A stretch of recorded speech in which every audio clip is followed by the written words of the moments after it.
OmaBeerStalkers here. We got Raul. Justin. It's all right. It's a little different today. As you know, it's a spotlight video. We have Sky here and we're at Lucky Bucket Brewing in here in Omaha, Nebraska. As you've known, a lot of our images are Lucky Bucket. Why? Yeah, I just, you know. So we're just gonna do, a spotlight video on them. They were gracious enough to, make time for us to, do this. So let's go ahead and let's get started. So as it is, Lucky Bucket. How did it come about? Well, it's kind of a two-part story, honestly. Because as you guys might be aware, we're the Lucky Bucket Brewery and the Cut Spike Distillery. Kind of two places under one roof. So, I mean, if you'll bear with me, I can tell you the whole story behind it. I'm down. All right. Well, so weirdly enough, when we actually got started, we did not want to make beer. We just wanted to make whiskey at the time. We just wanted to start up a distillery. This was back in 2008. Unfortunately, at the time, it was illegal to distill spirits in the state of Nebraska. You could not do it whatsoever. Found out the law was left over from Prohibition. Nobody really cared anymore, but nobody had bothered to overturn the law. So it's still on the books, which meant it was illegal for us to make spirits.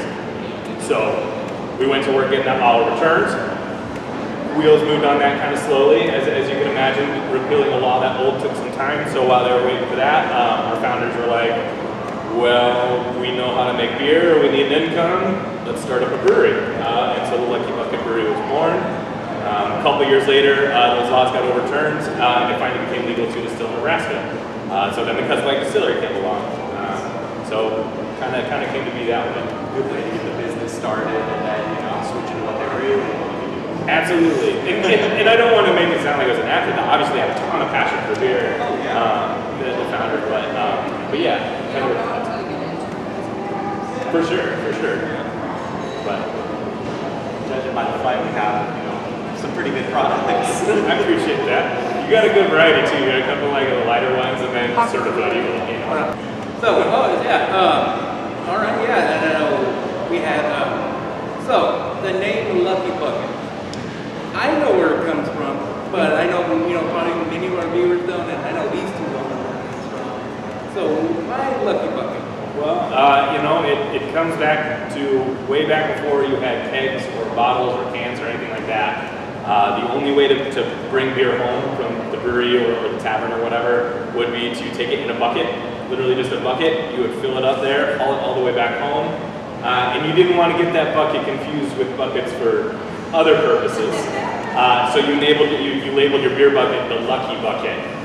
And that was the bucket you would take for beer. So we figured if you like beer enough, you're willing to haul around buckets of it, you really like beer, those are the kinds of people we want in the brewery. And so that is how it came to be named the Lucky Bucket Brewery. I'm sorry. No, I was going to say, it's appropriate you got the growlers here, because it's technically like the original growler was the haul around your bucket. This is the modern version of the Lucky Bucket. Right, a little bit more efficient. And it's already labeled, so we don't have to worry about mixing up with other growlers. It's already labeled Lucky Bucket. Exactly, so we're good. Exactly. Yeah. Hopefully you're not using a growler for wastewater or something. No, those are the other growlers. No, not the Lucky Bucket. No, never. So where does the name for the distillery come from? Okay, Cut Spike. It actually went under a couple of iterations. We had a different name that started out as when we first opened it up. Did kind of a rebranding because everything had like a different name. We wanted everything. We wanted Cut Spike whiskey, Cut Spike rum, Cut Spike vodka. Instead of naming the different stuff. But it's kind of like a tie-in to local, like the railroad scene, culture. We want kind of an Omaha feel to it. So we named it the Cut Spike Distillery. Railroad's very important to Omaha. It's basically the reason people came here. Right. The intersection of two railroads. Absolutely. And there's, cutting as part of the distilling process. It's one of the steps in it too. So kind of like fits all around. But yeah, mostly exactly right. Like that's how our town name came to be. So. And another interesting fact that I know that you two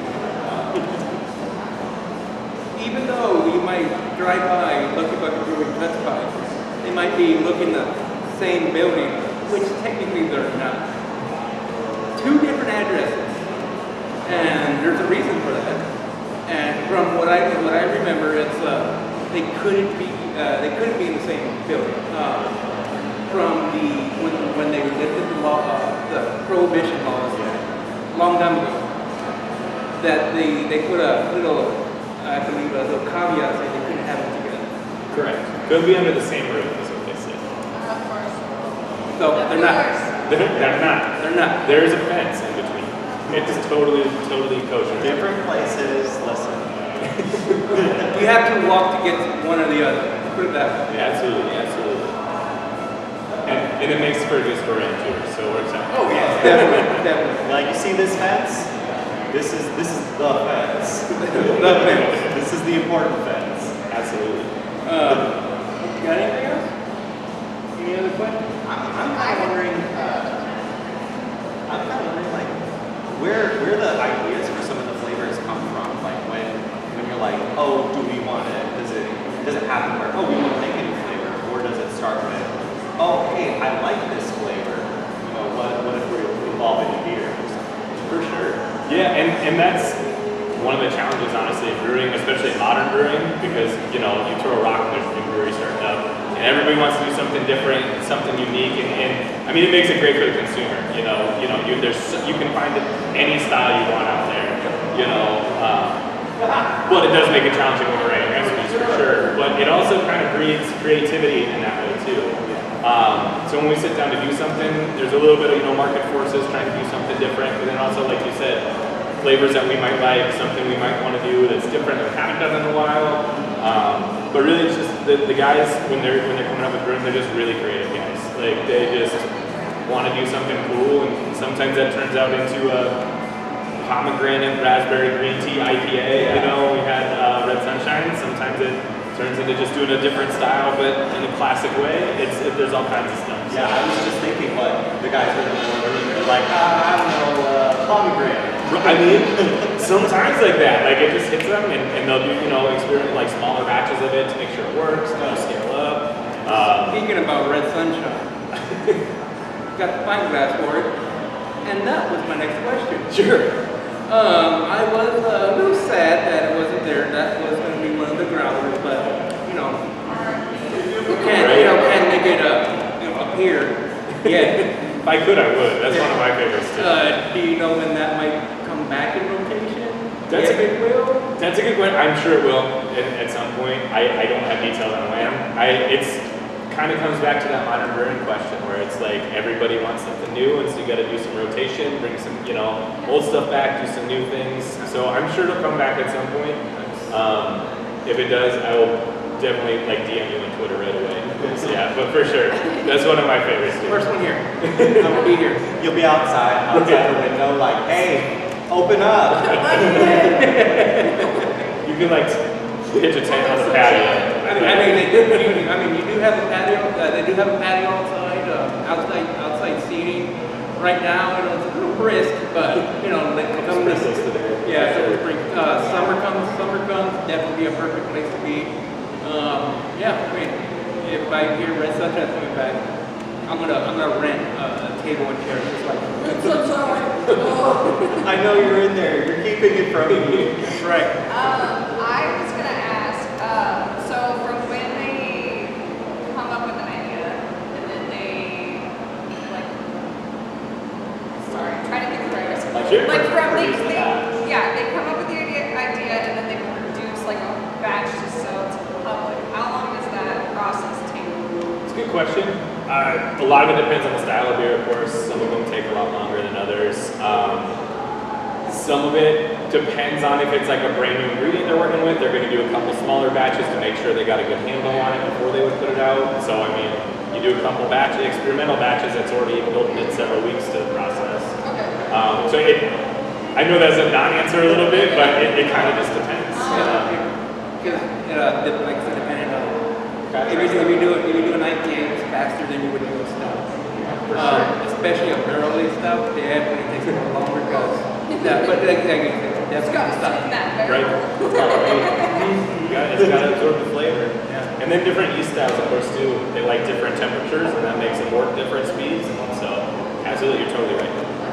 So, I know you have the Bay, the barrel-aged Eagle. Do you use cut spike barrels for them? Absolutely. We're actually, I don't know if you can see it on the camera, but we're sitting by a wall of different barrels. I don't think any of those have beer in them right now. I'm pretty sure that's all whiskey over there. But yeah, and actually we did something really fun too, where so we aged a batch of whiskey like we normally would, took that out and put certified evil in that barrel to make bay, pulled that out and put the whiskey back in it, just to give some extra like malt and fun flavors going on in there, which is the benefits of having a distillery and a brewery separated by one fence. Yes. You can collaborate pretty well. But yeah, for sure, you're totally right. Have all those on hand so we can do some good stuff. I would just, so I know there was another brewery, I think it was Cave Creek, that imported the barrels, of course, because they don't have a distillery. But I think it was another local distillery that they were bringing the barrels from too. So it was just a thought. I figured it was, since you have them already on hand. Right. Why not use them? Absolutely. Well, and we have done a couple cider, right? We did barrel aged certified evil with a Buffalo Trace barrel before, so we've done some other ones. But you're totally right. We got them here, so let's use them. And just thinking about it, like the half brewery, half distillery thing, it reminds me of another like old kind of hangover from old laws, where like Omaha can't have like roller coasters, like a real serious roller coaster, because in like the 1920s or something like that, there was an accident, like an old roller coaster, and Omaha said, nope, no more. No more roller coasters. Yeah, now we're here in 2021. Now we gotta go to Iowa. Now we're here in 2021 with the fence between distillery and brewery, and sadly no roller And coasters. Adventureland. That's fascinating, but yeah, it's a totally great example of that. Laws, can you say? Yeah, very fun. Another thing, I know a couple of local breweries that I think Infusion and I think Brickway, they were doing a seltzer. Okay. Do y'all have any, inkling, maybe try it later on, or anything with seltzer? Nothing that they've told me is in the works. That kind of part of the market's getting pretty saturated too. I mean, there's a bunch of them out there. Maybe they'll surprise me with something out. I know right now we just did a big push in getting Belly Flop out. That's our spring summer seasonal. Really popular. So we had to make a bunch of that. Really pushed a lot of that going forward. Now that we've got that out, we've got that. Now I think we've got a little bit of time to start getting creative and do some fun stuff. I know we got a couple IPAs in the works. My number one. It'll be here pretty soon. Like it's close to done already. Are IPAs still performing as well as the past couple of years? For sure. I mean, they don't let me look at the books. But yeah, I mean, it speaks to I mean, you could go to your local bottle shop and find 100 different types of IPAs. People would make them if they weren't selling, For sure. But yeah, for sure, they're just such a fun style to make too. With great variety. The Gruber, top IPA. Yeah. I remember when the Gruber came out, y'all had it on Nitro too. Yeah. That was amazing. I liked it then. It's not. Nitrogen. Oh. They infused the beer with nitrogen. Okay. Nitrous oxide. Yes, that's it. Get that house in there. Get a few more octane, you're ready to go. You gotta crack that IPA to the store. I mean, they do. That's how you ship a lot of it. But yeah, it was. I mean, it's great by its weight is now, but with the nitro it was really good when I had it the first time, right? Appreciate that. Anything on nitro now, or? I think we have. It's been a minute since I checked on the tap. I think it's Jug Thumper on nitro right now. So we have a nitro tap that we keep something on all the time. We've done Belly Flop on that before. Certified Evil on it before. That's different IPA. So yeah, I mean, the same experience that you had, with the Gruber. It just gives it a little bit of different mouthfeel. You can pick up different aromas because of it. It's kind of like creamier almost. Is a kind of a weird word to describe it, but I would say that, especially with a stout, probably the Jug Thumper, definitely probably come up with some creaminess. for sure. That's the next one. So I saw you guys had the pre-prohibition, is it Walker? Yep. So what does that exactly mean, pre-prohibition? Good question. So when we started out and started making beer, of course, I mean, really big. There were a lot of macro beers out there. That was, the biggest chunk of the market share or whatever. And so we wanted to make a lager, an American lager, but not like that. Like we wanted a higher quality craft lager. So we called it the pre-prohibition style lager because it uses old school ingredients, like your older malts and that extra care that goes into the process. You'd expect in a craft brewery.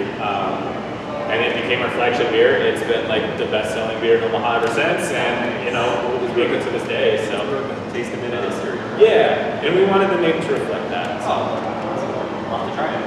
Also, could it be named that because y'all made it before the prohibition got taken care of? Maybe a wink and a nod towards that. Yeah. All right. Just it's amazing. Makes sense. So I really enjoy looking especially they always have it where they have cases of their beer here. They have a section of their drawer that's just cases of their beer as well as their cut spikes, bottles of all whatever they have that they made to have that in there. Also merch, which might have to get some before we leave. Remind me. Okay. But yeah, I mean it's a great space. Unfortunately, with the whatever stuff that's going to happen recently, we did miss out a few things that Lucky Bucket holds Oktoberfest. I know I'm missing another one. It's big. The barbecue in the summer. There you go, the barbecue. The last Oktoberfest we came to was 2019, and that ended pretty interesting for us. But it's amazing. They in the back, they cleared out tents, everything out. It's amazing. It's amazing. Also, there was one where we had the cornhole tournament. Oh yeah. I was actually part of that cornhole tournament, and my partner was not good. So we didn't go very far. But it was another event they hosted. I just can't remember what it was. Cornhole is so Nebraskan. It is. Is that just like a Midwest thing? I think it's a Midwest. Or is it just Nebraska? I think I've heard from some other states, but. Because So do you guys have any like events coming up that you guys have planned, or like hoping to have going on further? I mean, of course we're hoping to do a bunch of stuff. I mean, Oktoberfest doesn't seem that unreasonable with how things are looking, but it's tough to say, That of course too is an outdoor event too, which would definitely help with anything we would do. I mean, of course we're hoping to, but it's just how safe we can make it at the same time. So For sure, that's a big part. Oh, and pint nights. I haven't seen them recently, but probably because everything's going on. yeah. Because it gets kind of wild on pint nights. Put it like. I remember first pint night we came. It was actually pretty middle. I can't remember what glass it was. It was that one. I think it was just. I can't remember what glass it was, but it was. I haven't lost it. That we've been, but the next one we came to, it was I think the Wicked Joe glass. Oh, that's a nice glass too. We came a little late, about 5-10 minutes late. All gone. All glasses gone. Yeah, it was sad. It was a really nice glass. So every time before that, we used to come 30 to 15 minutes before. More like it was 30 just to get a spot. We can get a table, and then I'd be the person up there. Because I need a glass. I think my favorite one is that tea glass. That one was sweet, wasn't it? Yeah, that was a great. It was so unique. Oh, Yeah. we gotta I check don't this know what out. you're talking Yes. about. Yes. I think Lucky Bucket is the one that I have most glass for. Because of Pint Night and was it Beer, Wine, and Spirits? That store had a few glasses there too. a couple pint glasses of Lucky Buck. I was like, oh, Join them. why not? I haven't seen that in the brewery, so I'll just take it now. But yeah, I mean, you know, I hate to say it, but I think Lucky Buck is my favorite brewery here. You know, I can't be biased, but it's kind of hard not to be. Really kind of hard not to be. But yeah, okay, it's my favorite too. Yeah. So. I'm new, but I like what I tried. Yeah, everything in this flight that we tried was like amazing. This Spikes Hard Lemonade, that like, I'm like, oh my god, that doesn't taste like alcohol. That is dangerous. It's trouble. Certified Eagle was really I good. totally like have been not the biggest fan of like dark ales, but I have been stout, sorry. But I've been wanting to try them. And this one was like the best I've tried because it didn't give me like a ton of confidence. I don't know if it was like the oatmeal or something, but I really liked it. yeah. Certified Eagle. I actually have a bottle of Wicked Joe and Certified Eagle in the fridge right now. Nice. Actually, and those two are going to be in our education stout video coming up. Whenever we record it. Sit down and film. We've been planning to, I was like, we're going to do it this weekend. Yeah, no. We're here instead. I'd rather be here than filming that. Let's put it that way. I mean, we can do both. I mean, we could. Learning can be fun. Yeah. I never want to stop learning. Yes, one more thing that I know Lucky Bucket has shown to me is mixing their beers.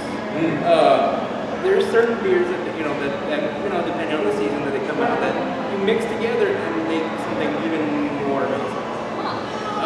One of them, my favorite, is I believe it's called the Evil Pumpkin.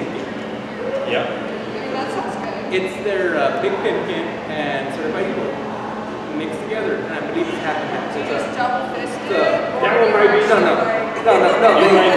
You can like put it in the same glass. Certain ones will actually even like float a little bit on top of each other, and it's but then you drink it, mix them together. So you don't go like No, I mean you could. In theory. You could, but get a big enough glass. But yeah, I know that I had that one. I think that one was in that Oktoberfest. I kept on coming back to that one. And that was Certified Eagle is it's a hefty stout, and that's probably what happened. It's pumpkin. Okay, that's what I was thinking. It's a pumpkin beer we make each fall. Is it like spiced? So that's kind of what I like about it. No. It's just I'm trying to find the right I words have too. not tried. So. It's like you say pumpkin spice, and people get a certain Well, that's- way about it, you know. Starbucks. I get you. I think it's a little different. It of course has that, some of those cinnamon nutmeg kind of stuff, but it's got a good hit of vanilla in there, which I like. Okay. It's not like it's still a beer too, though, at the same time. And then you put the Certified Evil on it, it gets that extra malt kind of depth to it. Yeah, that sounds And that's good. what works pretty well. Yeah, the Certified Eagle had like a nice spiciness to it. Yeah. A little bit. Yeah. And I think there's something with snowsuit too. Yep. And then we call that the Abominable Snowman. That's right. Because the Certified Evil and the snowsuit. There's just That's their winter. that's pretty good. They got cases of One it. right now that I would recommend is you do that Cut Spikes hard lemonade and then top it with some belly flop. And so you get kind of That's the other one. That That's the other one. one's good. No, I actually did it with Red Sunshine. That would be good. I did it with Red Sunshine. Did the hops mellow down enough? I drank it too fast to tell. It was so good. I was like, oh yeah. Just do that at the bar for us if we actually. Yeah, if you ask ask them for a stronger one. They'll definitely do that. It's on the secret menu, you just gotta ask for it. But You gotta be in the know. Starry secret. I like that. Well, it's more just like we kind of get bored on during a shift and we'll experiment with stuff. And What do these two taste like together? sometimes, See, I trust Samantha enough to go, whatever. Surprise me. And she'll come and like, here, what is it? It's ice water. I'm like, oh, okay. I'm like, oh, all right. What is this? Oh. There's no hops in here. Exactly. Yeah. What is it? It's ice water. All right, I'll take that. Fresh from the sink. I think she would do that. I think she would. Hope she didn't hear that. Hope she didn't hear that. We'll find out, right? Don't tell her. But, I mean, so yeah, I mean that's our spotlight with Lucky Bucket. You know, really enjoyed coming out here, giving us a little history, just chit chatting with it. I mean, we're gonna have to go back to the bar and get some more. But, I mean, I gotta fill these up with something. Yeah. So, really enjoyed. Thank you so Thanks much. for coming out. I Yeah. appreciate you coming out. But yeah, Lucky Bucket. when Red Sunshine comes up, I I know will what be it's on. outside. Hey. Where are you? If I get a whiff of it, I'm all like, come on. Open up. I'll get it from the back. I'll get it from the back. Yeah, so that's it, everybody. Lucky Bucket. I'll go ahead and put a link to their website below too, or somewhere. It'll be there. Trust me. Yeah. The thingamabobber. Also, as always, like, subscribe to the channel. We really appreciate it. Follow us on all the social media, Facebook, Twitter, Untapped, Instagram. Whatever you see us on, follow Just us. follow us immediately. I know those guys. Also, follow Lucky Bucket too. Yeah. What do you want? We're on Facebook, Twitter, Instagram. That's about it. We're not on TikTok or anything like that. Not yet. Not yet. Neither are we, but with But some, yeah. with a couple people that might change. Maybe not. Okay. I don't know how to do it. I just want to. So, as always, guys, stay classy and I'll tap that.